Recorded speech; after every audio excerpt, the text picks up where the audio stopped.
Selamat datang di Novella Channel. Terima kasih sudah mampir di Novella Channel. Bantu untuk klik tombol subscribe dan like untuk berkembangnya channel ini. Dan jangan lupa untuk nyalakan loncengnya agar selalu mendapatkan notifikasi terbaru dari Novella Channel. Silahkan menikmati cerita novel favorit Anda. Mari kita lanjutkan kembali kisah novel Aiden Enzo Kehidupan Super episode 91 bersama Novella Channel. Selamat mendengarkan. Masih bersama Novella Channel. Mari kita lanjutkan. Ada apa dengan kartuku? Geraldine Sol sangat cemas hingga dia hampir meremas kepalanya. Bibi, maaf, Anda tidak dapat memeriksa saldo kartu ini untuk saat ini, dan sistem cabang kami tidak memiliki izin untuk memeriksa kartu Anda, jadi Anda harus pergi ke kantor pusat kami. Gadis di konter berkata dengan nada meminta maaf. Ini adalah pertama kalinya dia melihat situasi seperti itu. Karakter merah besar di layar komputer, akses dilarang. Bagaimana situasinya? Bagaimana mungkin? Tolong bantu saya untuk melihat lagi. Terakhir kali saya melihat kartu ini, ada banyak uang. Geraldine Sol tidak menyerah. Gadis di konter juga sedikit bingung, bangkit dan pergi mencari manajer. Saat manajer datang, dia melihat 4 karakter, akses dilarang, ditampilkan di layar komputer. Juga sangat bingung. Dia telah bekerja selama 20 tahun, dan dia belum pernah melihat ini sebelumnya. Untuk alasan ini, dia juga secara khusus meminta Geraldine Sol untuk memasukkan kembali kata sandi untuk verifikasi, dan akses masih dilarang. Bibi, tunggu sebentar, saya akan menelepon kantor pusat, kata manajer dengan sopan. Geraldine Sol menjadi sangat marah, dan mengutuk, tidak, apa yang terjadi dengan bank Anda yang rusak, Anda bahkan tidak dapat memeriksa saldo. Manajer itu juga sangat tertekan dan menelepon. Setelah mendapat kabar, ia langsung mengajak Geraldine Sol ke ruang tamu VIP. Bibi, silakan duduk di sini sebentar, seseorang akan datang untuk menerimamu nanti. Manajer itu berkata dengan sopan. Geraldine Sol sedang duduk di ruang tamu VIP. Ini adalah pertama kalinya dia memasuki ruang resepsi VIP, mungkinkah ada banyak uang di kartu ini? Sebaiknya kamu cepat, aku harus cepat kembali. Geraldine Sol bergumam tidak puas. Setelah menunggu sekitar 10 menit, pintu ruang tamu VIP didorong terbuka, dan seorang pria dan seorang wanita masuk terlebih dahulu. Semuanya dalam pakaian bisnis hitam, dengan bintang merah berujung 5 disematkan di dada. Namamu Geraldine Sol, wanita yang memimpin memiliki wajah serius, rambut pendek sebahu standar, dan sosok tinggi dan lurus. Postur berjalannya juga sangat beraksen, dan sekilas terlihat seperti orang di departemen. Ya, aku, kamu. Ketika Geraldine Sol melihat kedua orang ini, dia juga tercengang, karena dia tidak buta, dan kedua orang ini tampak seperti orang dalam sistem, dan mereka penuh dengan aura resmi. Tolong bekerja sama dan ikut dengan kami. Wanita terkemuka berkata demikian, suaranya sangat dingin, dan ekspresinya sangat serius. Ini membuat Geraldine Sol ketakutan. Pada akhirnya, tanpa menunggu dia menjelaskan, dia diajak pergi oleh mereka berdua. Setelah keluar dari bank, ada Audi hitam. Geraldine Sol sangat bersalah dan panik. Dia terus bertanya di dalam mobil, tidak, saya tidak melakukan kesalahan apapun. Apa yang kamu lakukan? Saya ingin turun dari mobil dan pulang. Ini adalah penahanan ilegal. Wanita yang duduk di kopilot menatap langsung ke kaca spion dan berkata dengan dingin, Anda sekarang terlibat dalam transfer aset secara ilegal. Kami perlu meminta Anda untuk kembali dan menyelidiki. Saya harap Anda mau bekerja sama agar tidak untuk tunduk pada beberapa kritik. Perlakukan itu secara normal. Kata-kata ini sangat menarik untuk dikatakan. Geraldine Sol mengerti, dia menutup mulutnya ketakutan. Dia hanya melihat pemandangan di luar jendela mobil sepanjang jalan, ponselnya juga disita, dan tidak ada cara untuk melapor ke Vivian Low. Saat ini, Geraldine Sol ingat bahwa Aiden Enzo baik. Jika Aiden Enzo ada di sini, pasti ada solusinya. Setelah melihat untuk waktu yang lama, Geraldine Sol menyadari bahwa ada sesuatu yang salah. Mengapa mobil itu pergi ke jembatan penyeberangan sungai dan masuk ke gunung? Kamu mau kemana? Siapa kamu? Aku ingin keluar dari mobil. Geraldine Sol panik dan membanting pintu mobil dengan putus asa. Tapi pria dan wanita di depan menutup telinga. Diam, Nyonya ingin bertemu denganmu, kata wanita itu dingin, matanya memantulkan rasa dingin. Geraldine Sol tercengang. Dia tidak tahu di mana dia berada sampai dia tiba di sana. Sebuah villa besar, sangat mewah, seperti istana kerajaan. Kemudian, dia dengan patuh dan hati-hati mengikuti keduanya di depan ke villa di tengah manor. Di aula, setiap 3 meter di kedua sisi berdiri seorang pengawal dalam setelan hitam, dengan tangan di belakang punggungnya, sangat kekar. Puluhan pengawal, cukup untuk melihat lebar aula ini. Geraldine Sol hanya berdiri di aula seperti ini, kepalanya pengap dan dia tidak berani bergerak, betisnya gemetar. Dia takut, di mana ini? Setelah menunggu lama, dia melihat sosok bangsawan berjalan menuruni tangga spiral, mengenakan gaun hitam panjang dan memegang kucing Persia putih di lengannya. Dengan setiap langkah, suara sepatu hak tinggi yang mengenai ubin lantai seperti memukul jantung Geraldine Sol. Camelia Emer, itu adalah Camelia Emer. Geraldine Sol sangat ketakutan sehingga dia kehilangan akal sehatnya. Apa yang ingin dia lakukan? Camelia Emer melirik Geraldine Sol yang seluruh tubuhnya gemetar, dan duduk tegak di sofa, membelai kucing Persia di pelukannya. Dia berkata dengan dingin, Geraldine Sol, kita bertemu lagi. Nyonya Emer, apa yang akan kamu lakukan? Aku tidak melakukan kesalahan apapun. Geraldine Sol sangat ketakutan, takut Camelia Emer akan memukulnya lagi. Senyum dingin muncul di sudut mulut Camelia Emer, dan matanya penuh dengan penghinaan. Berkata, saya tidak punya hal lain untuk ditanyakan kepada Anda hari ini, saya hanya ingin Anda melakukan sesuatu untuk saya. Setelah selesai, 5 juta. Dia langsung mengeluarkan 5 kotak perak dan meletakkannya di depan Geraldine Sol. Kotak itu dibuka, dan penuh dengan uang kertas merah. Sangat menggoda. Ketika Geraldine Sol melihat uang kertas itu, dia sangat gembira. Uang? Itu semua uang.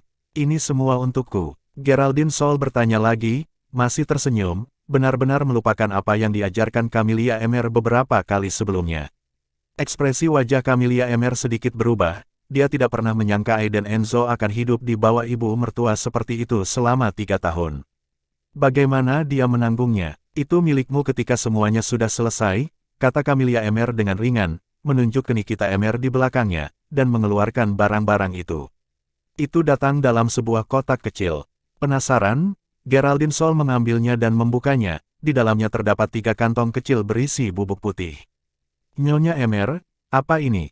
Geraldine Sol bertanya bingung. Jangan khawatir tentang apapun.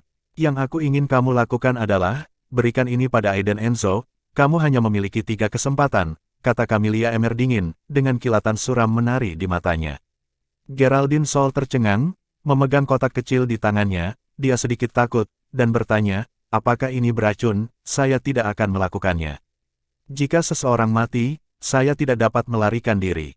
Nikita Emer berdiri dan memaksa melempar benda itu ke tangan Geraldine Sol, dia berkata dengan dingin, itu bukan racun, itu tidak bisa membunuh orang, paling-paling.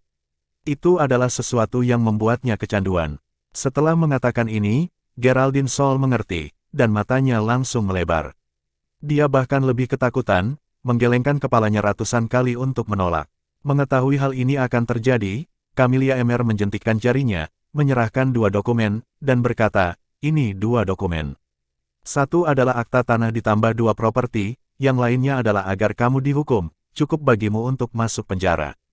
Tetap di sini sampai kamu mati, kamu pilih sendiri. Setelah selesai berbicara, kedua dokumen itu dilempar ke depan Geraldine Sol.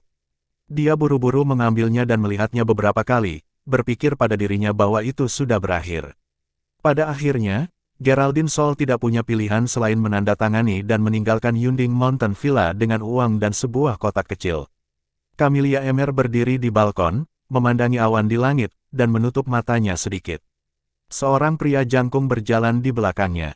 Mengenakan topeng setengah, suaranya juga diproses secara khusus, dan berkata secara mekanis, apakah benda itu diberikan padanya? Ya, jawab Camelia Emer, benda itu, begitu tertelan, dianggap memiliki kehendak seperti baja. Itu juga akan hancur perlahan. Pulau Tianxin, Gustavo Enzo, adalah contohnya. Ini adalah langkah selanjutnya dari instruksi Patriark, dan itu akan dihancurkan setelah membacanya. Pria itu berkata dengan dingin, dan menyerahkan surat kepada Camelia Emer. Camelia Emer mengambilnya, melihatnya, dan meminta Nikita Emer untuk membakar surat itu, lalu bertanya, bisakah Patriark benar-benar membantu keluarga Emer saya untuk duduk di posisi itu? Pria itu memandang ke barat dengan dingin dan berkata, jangan meragukan kemampuan. Keluarga Enzo terlalu kuat dan telah menghalangi rencana tokoh-tokoh besar itu. Keluarga Enzo harus diberantas. Di dunia ini, tidak peduli apakah itu ekonomi atau bersenjata, semuanya harus dilakukan. Itu ada di tangan tuannya. Camelia Emer tetap diam. Dia tahu kemampuan tokoh-tokoh itu, bahkan dia, Camelia Emer dan keluarga Emer. Anda pasti sedikit takut. Keluarga Enzo saat itu hanya didirikan dengan mengandalkan bakat itu, tetapi kemudian, Gustavo Enzo keluar dan mengubah segalanya. Sekarang, orang-orang itu ingin mendapatkan kembali penguasaan papan dan bidak. Bukankah dunia ini papan catur? Geraldine Sol di sini sangat gelisah setelah kembali ke villa dari Yunding Villa. Setelah ragu-ragu untuk waktu yang lama, dia menelepon Aiden Enzo dan berkata, Aiden Enzo, apakah kamu sibuk? Ada sesuatu yang harus saya lakukan di rumah, jadi kembali dulu. Aiden Enzo sedang mengobrol dengan Julia Niar. Setelah menerima telepon, dia berkata dengan Julia Niar setelah beberapa patah kata, dia bergegas pulang. Cheryl dan perawat Fiona belum kembali, mereka sepertinya berbelanja persediaan, dan dengan perawat Fiona di sisi mereka, Aiden Enzo tidak mengkhawatirkan Cheryl. Bu, apa yang terjadi? Ketika Aiden Enzo kembali ke rumah, dia melihat Geraldine Sol duduk di sofa dengan tergesa-gesa, tampak gelisah. Melihat Aiden Enzo kembali, Geraldine Sol berpura-pura tenang, mengambil segelas air di atas meja, bangkit dan menyerahkannya kepada Aiden Enzo sambil tersenyum, berkata, kamu haus, minum air dulu. Aiden Enzo tidak mengerti apa yang sedang dilakukan Geraldine Sol, mengambil gelas air itu. Masih bersama Novella Channel, mari kita lanjutkan. Tepat pada saat ini, ponsel Aiden Enzo berdering. Ini panggilan Fergie Quinn. Dia segera meletakkan gelas airnya, berbalik dan berjalan keluar dari aula. Tuan Quinn, semuanya sudah selesai. Suara itu berangsur-angsur menghilang. Geraldine Sol, yang gelisah di sini, benar-benar lega ketika dia melihat Aiden Enzo meletakkan gelas air. Untungnya, pria itu tidak minum. Namun, Geraldine Sol gugup lagi dan sudah menghabiskan satu bungkus, yang berarti dia hanya memiliki 2 peluang tersisa. Haruskah Aiden Enzo minum segelas air ini? Geraldine Sol sangat cemas, karena itu bukan racun, dia seharusnya tidak mati. Setelah Aiden Enzo keluar dari aula, ketika dia datang ke sudut, suara hormat Fergie Quinn datang dari ujung telepon yang lain, mengatakan, Tuan Fabio Yuka tidak ditemukan di Chinatown. Saya pergi ke kediamannya dan dia tidak lagi di sana. Aiden Enzo mengerutkan kening. Terkunci erat, diam sejenak, berkata, oke, saya mengerti. Anda duduk di sana dulu, dan hubungi dia kapan saja. Setelah menutup telepon, mata Aiden Enzo sedikit dingin. Apa yang orang ini lakukan? Misi lain, lupakan saja, ini bukan waktu yang tepat untuk game yang saya atur. Jika Camelia Emer benar-benar tidak bisa menunggu, maka jangan salahkan dirinya sendiri karena kejam. Setelah memikirkannya, Aiden Enzo berbalik dan kembali ke aula. Geraldine Sol tidak ada lagi di sana, dan segelas air masih ada di atas meja. Aiden Enzo melirik gelas air dan langsung naik ke atas. Geraldine Sol bersembunyi di kamar tidur, memegang segelas air di tangannya, melihat keluar melalui celah pintu, ketika dia melihat Aiden Enzo naik ke atas. Dia lega, tunggu kesempatan berikutnya. Sore harinya, karena Aiden Enzo telah berjanji pada Julia Niar untuk membantunya menangani masalah Hector, dia meninggalkan rumah sakit. Dalam perjalanan, dia menerima telepon dari Dejan Lois. Tuan, Julia Niar yang Anda minta saya periksa, dan latar belakangnya sangat bersih. Dejan Lois masih memiliki nada malas itu. Terus periksa, tidak ada orang bersih di dunia ini. Semakin bersih orang, semakin tersembunyi sesuatu, kata Aiden Enzo, menatap Julia Niar yang sedang menunggu di seberang. Saya harus mengatakan bahwa Julia Niar memiliki sosok yang hebat dan panas, jika seorang pria berjalan-jalan dengannya, itu akan menjadi banyak wajah. Apa yang kamu tertawakan? Julia Niar merasa geli saat melihat tampang sombong Aiden Enzo, pria ini benar-benar tidak bisa diperlakukan begitu saja. Oh, tidak apa-apa, Aiden Enzo menyipitkan matanya sambil tersenyum, lalu bertanya, ngomong-ngomong, di mana Hector memintamu untuk bertemu? Saya tidak mengerti apa-apa, karena lokasinya diusulkan oleh pihak lain harus dipersiapkan dengan baik. Dia juga khawatir dia akan dikendalikan oleh pihak lain. Aiden Enzo mencubit dagunya, merenung sejenak, dan berkata sambil menyeringai, bukan apa-apa. Dia sama sekali tidak khawatir. Jika pihak lain benar-benar melakukan kesalahan, dia tidak keberatan menyela lengan pria bertato itu lagi. Ketika dia tiba di klub dek siang, dia naik ke atas, memasuki ruangan, dan menemukan bahwa pria bertato telah menunggu di sini beberapa saat, dan pakaiannya yang membuat Aiden Enzo sedikit konyol. Duduk di kursi roda dengan kaki di gips, wajahnya juga dibalut, memperlihatkan dua mata segitiga hitam legam dengan tetesan air tergantung di atasnya. Saat pria bertato itu melihat Julia Niar memasuki pintu, dia menghela nafas lega, perempuan jalang ini masih di sini, dan aku akan memberinya pelajaran yang bagus nanti.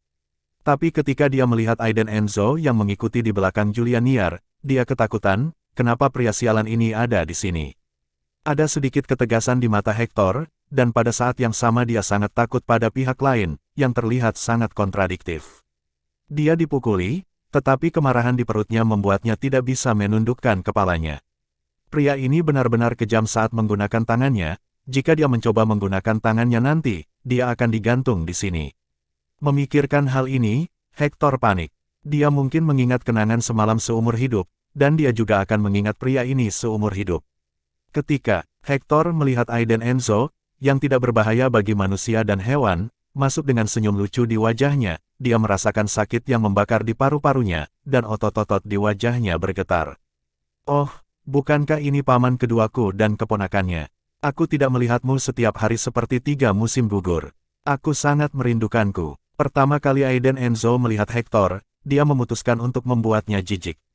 Begitu dia duduk, Aiden Enzo merangkul bahu Hector seperti seorang kenalan lama, dan terus bergumam, oh, ada apa denganmu, siapa yang membuatnya, aku akan melampiaskan amarahmu padanya. Hector benar-benar akan muntah darah, tetapi dia tidak dapat menyerang, jadi dia hanya bisa menekan kebencian di hatinya, dan melirik dengan mata segitiga yang dibalut, dan kemudian menyeringai, menunjukkan lengkungan yang memalukan. Julia Niar tidak bisa menahan tawa ketika dia melihat dari pinggir, Aiden Enzo terlalu murah, jelas dia yang membuatnya, dan bertanya siapa yang membuatnya, bukankah ini disengaja untuk mengganggunya. Saat dia mengatakan itu, Aiden Enzo terus menuangkan anggur untuk Hector, dan berkata dengan hati-hati, ayo. Kakak Hector, aku akan bersulang untukmu. Kamu keluar untuk mengundang kami makan malam setelah ini. Sangat sulit untuk menolak. Dengan pujian Aiden Enzo, Hector merasa seluruh tubuhnya berkeringat dingin, tetapi dia tidak bisa melihat ekspresi wajahnya dengan jelas. Jika bisa dilihat melalui kain kasa, pasti lebih seru daripada menyanyikan opera Huang Mei. Apa artinya mengundang Anda makan malam setelah ini terjadi? Bukankah ini masih dipaksakan oleh Anda? Salah. Apa maksudmu mengundangmu makan malam? Jangan ngelantur untukku. Hector memiliki perasaan bahwa dia tidak dapat menggambarkan kepahitan, bahwa si bisu memakan Huang Lian, dan menantu tertua secara paksa dipelintir ke kursi tandu. Tapi dia tidak berani berbicara, dewa besar yang membunuh tanpa berkedip sedang minum di sampingnya, bisakah dia membalikkan langit? Terutama setelah mendengar Aiden Enzo dengan penuh kasih menyebut dirinya kakak Hector, Hector tidak bisa menahan diri untuk tidak menggigil. Ini sanjungan, sama sekali tidak menyenangkan, dia tidak sabar untuk menoleh dan memanggilnya kakak. Dia tidak tahan lagi, terutama ketika Aiden Enzo terus memuji dirinya karena bermartabat dan murah hati, jadi dia marah, mengangkat tangannya dan menamparkan meja dan berteriak, cukup. Sial, akibatnya, Hector mengatakan sesuatu kepadanya. Sebelum dia selesai berbicara, dia melirik Aiden Enzo dan menyesap dingin dari gelas anggur. Ekspresi, tindakan, dan mata yang tajam membuatnya menggigil. Penghinaan, ya, itu adalah penghinaan. Ada juga cara memandang orang mati. Hector ragu-ragu dan berkata dengan suara rendah, saudaraku, bisakah kamu memberiku wajah? Kita di sini untuk membicarakan banyak hal hari ini. Wajah, Aiden Enzo mencibir. Bersandar di kursi, dia memandang Hector dengan ringan dan berkata, dengan wajahmu sekarang, aku benar-benar tidak melihat wajah apapun. Puff, muntah darah. Gila, Hector benar-benar ingin melawan Aiden Enzo dengan putus asa sekarang, bisakah dia berbicara tanpa mengoleskan garam pada lukanya? Melihat penampilan pria ini, Hector merasa tidak nyaman di hatinya, tetapi dia hanya bisa menggertakkan giginya dan menelan perutnya.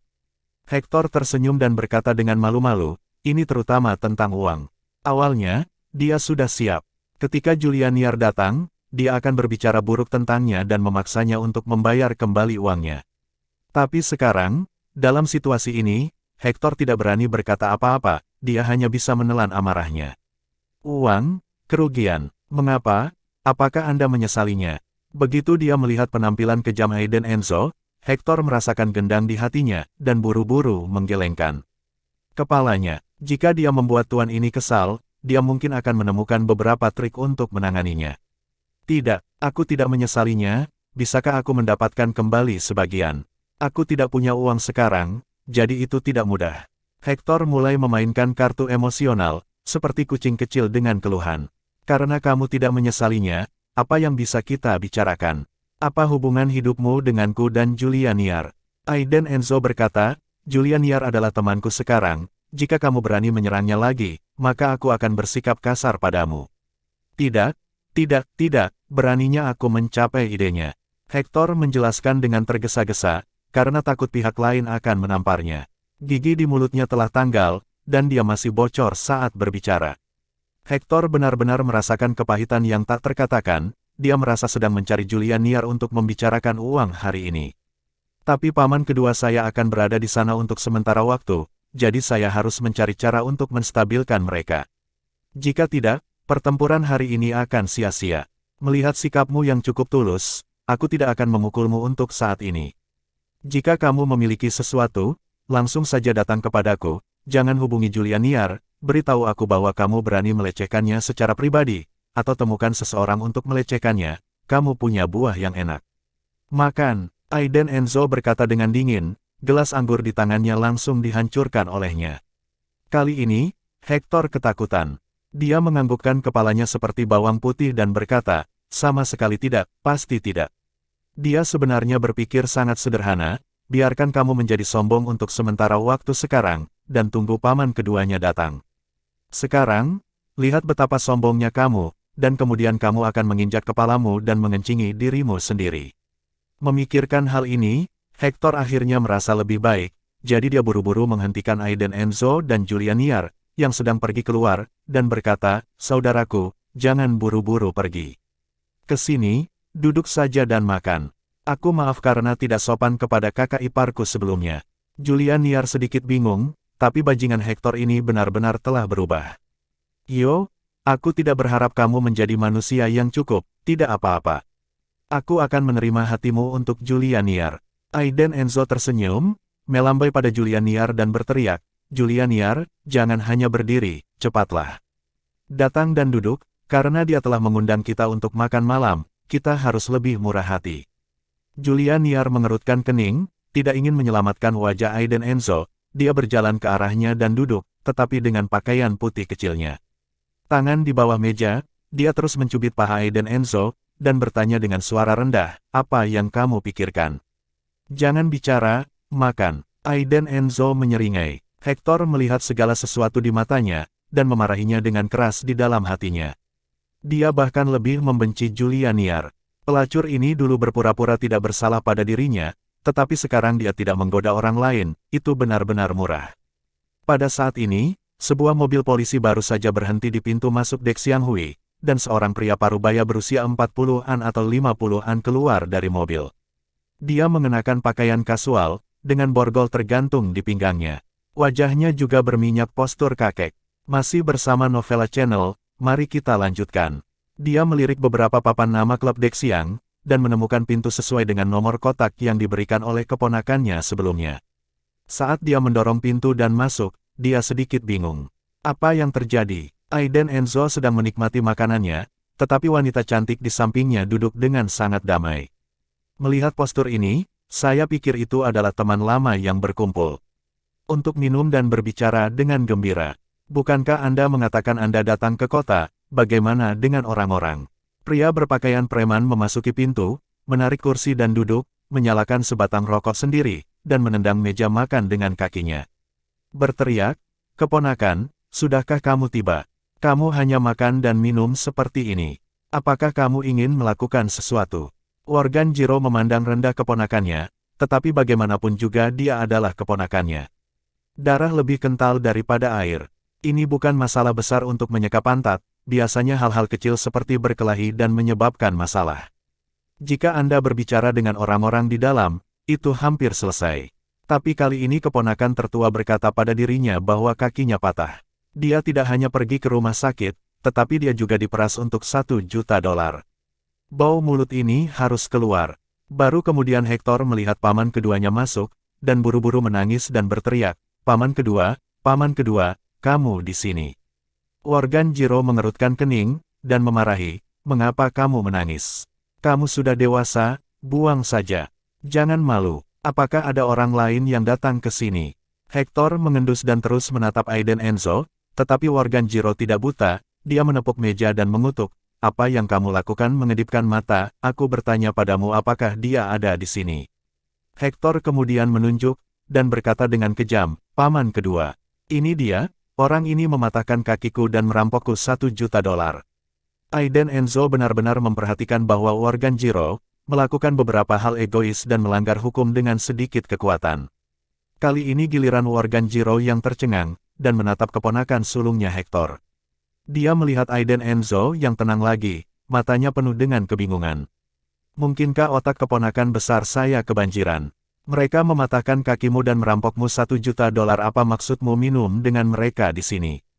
Apakah kamu benar? Worganjiro bertanya dengan curiga. Hector mendayung ke Worganjiro dengan kursi roda, menunjuk ke arah Aiden Enzo dan berkata dengan suara terbata-bata, itu benar. Paman kedua, ini dia, jangan lihat dia di usia muda, dia bisa kejam, lihat aku. Cedera tubuh ini, serta kedua kaki ini, semuanya disebabkan olehnya. Anda harus membuat keputusan untuk saya, menangkapnya, dan memenjarakannya selama 10 atau 8 tahun. Biarkan dia membayar beberapa juta lagi. Gadis itu juga harus dikurung selama beberapa hari, dan biarkan dia merawatku di kehidupan berikutnya. Worganjiro mendengar ini, dan kemudian dia memandang Aiden Enzo dengan serius, dan berkata dengan serius, kamu dicurigai sengaja menyakiti orang lain, dan kamu juga dicurigai melakukan perampokan, ikut aku. Jelaskan masalahnya dengan jelas. Wow, aku dihukum begitu cepat. Kamu tidak mendengarkan pembelaanku. Kamu hanya percaya kata-kata sepihak keponakanmu. Aiden Enzo mencibir. Apa yang sangat menarik, para saksi ada di sini, apa yang bisa saya katakan nanti. Worganjiro tidak punya banyak waktu untuk berdebat dengan Aiden Enzo, dia mengeluarkan borgol perak mengkilap dari pinggangnya dan menamparnya di atas meja. Julian Yar terkejut, dia memegang lengan Aiden Enzo erat-erat, dan bertanya dengan suara rendah, apakah ada yang salah? Mengapa kita tidak membayar kembali uangnya? Aiden Enzo menepuk lengannya dan berkata, jika ada sesuatu untuk dilakukan. Lakukan, jangan masuk saja ke dalam. Saya percaya bahwa petugas penegak hukum itu adil. Ketika dia mengatakan ini, Aiden Enzo mengirim pesan di bawah meja dengan tangannya. Hehe, mari kita bicarakan setelah kamu masuk. Worganjiro mencibir, bangkit dan memborgol Aiden Enzo. Ketika Anda sampai di Yamen, Anda tidak dapat menahan apa yang Anda katakan, dan kemudian apa pun yang saya ingin Anda katakan adalah apa yang dipikirkan Worganjiro di dalam hatinya. Hector adalah yang paling bahagia di hatinya, melihat Aiden Enzo diseret keluar dari klub Dexiang oleh paman keduanya dan didorong ke dalam mobil. Dengan air mata mengalir di sudut matanya, dia mengepalkan tinjunya dan berkata dengan kejam, biarkan kamu berpura-pura dipaksa, dan pergi ke sisi paman keduaku. Kamu akan merasa lebih baik. Melihat Aiden Enzo dan Hector dibawa pergi, Julian Yar berdiri di pintu klub Dexiang dengan ekspresi dingin. Dia mengambil ponsel, melihat buku alamatnya, menemukan nomornya, dan akhirnya memilih untuk memutarnya. Selesai. Tawa hangat segera datang dari ujung telepon yang lain, dan berkata, oke, kamu benar-benar tidak mengecewakan saya. Kembalilah, saya akan menangani hal berikutnya sendiri.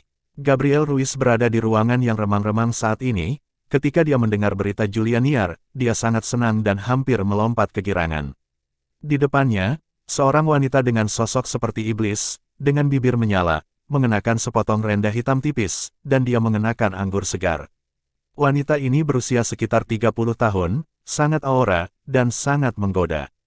Mata Gabriel Ruiz jatuh padanya, tentu saja semacam keinginan pria sangat diperlukan.